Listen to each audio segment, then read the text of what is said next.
So yun guys, magluluto tayo ngayon ng sinigang na bangus. Yan. Nagpakulo na tayo ng tubig. Ito ang tubig natin, kumukulo na. So ilalagay na natin ngayon ang ating bangus. Ito yung buntot, oh. Malinis na ito, nahugasan na ito. Ulo, sa katawan, yan.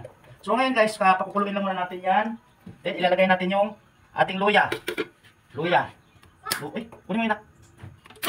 Ano ba yan? Sibuyas. Sibuyas. Yan. Luya. So yun, takpan natin. Then, after 10 minutes, bubuksan natin. Ilalagay natin yung mga gulay. Guys, ilalagay na natin ang gulay. Yung gulay natin is tatlong klase ito. May ito sitaw, at saka labanos, at saka talong. Yan, ilalagay natin. Then, isusunod natin yung kangkong pagka naluto na itong gulay. Yan, haluin ko lang ng bahagya. Then, takpan ulit. After 5 minutes, bubuksan natin, luto na yan. Guys, bubuksan natin, check natin yung gulay kung luto na. Pagka luto na guys, ilagay natin yung pampaasim.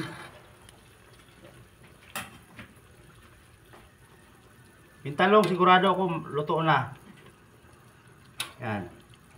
So, ang gagawin natin guys, is ilalagay na lang natin yung ating pampaasim. Ilagay natin yung siling pangsigang, 3 piraso. Tapos lagyan natin ng sinigang sa bangus. Yan o. 2. Para asim na asim ang kakain nitong ngingisi talaga. Yan. Tapos mamaya guys, ilalagay na natin yung ating gulay na kangkong. 2 tali yan. So tatakpan ulit natin ng almost 2 minutes. Then, ilalagay na natin yung ating gulay.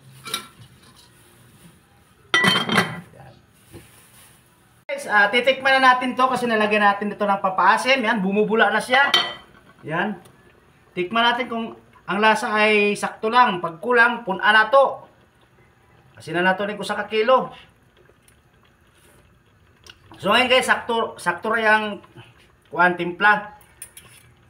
Karon ato aning butangan ato na ning ibutang ang atong gulay. Yan, alog. Ibutang atong gulay guys, oh. Yan, luto ang gulay natin, luto. Ato rin lutoon og ka ng mga 3 ka minuto or 2 kay kangkong man yung lawas kangkong dugay man ni malata. Ato rin mo 3 ka minuto. So ato sa takluban bago nato ukayon. So takluban nato mga 3 ka minuto tapos ukayon nato tapos human na. Guys, abrihan nato ang kaldero. Yan, taklob. Ukayon na ni kinibukan naman. Ato ning palapalahon ba? Yan, luto na ni siya. Muna na itong sinigang karon, sinigang kunuhay. Pero dugay naman may wala kakaon ani god. Talagsara may makakaon ani ba kay kiniliging Bisaya kay tanda ko ba? Muna sa luto na siya tanawa. Ako na siyang timplahan. Yan. Luto na siya oh. So yun lang guys. Maraming salamat.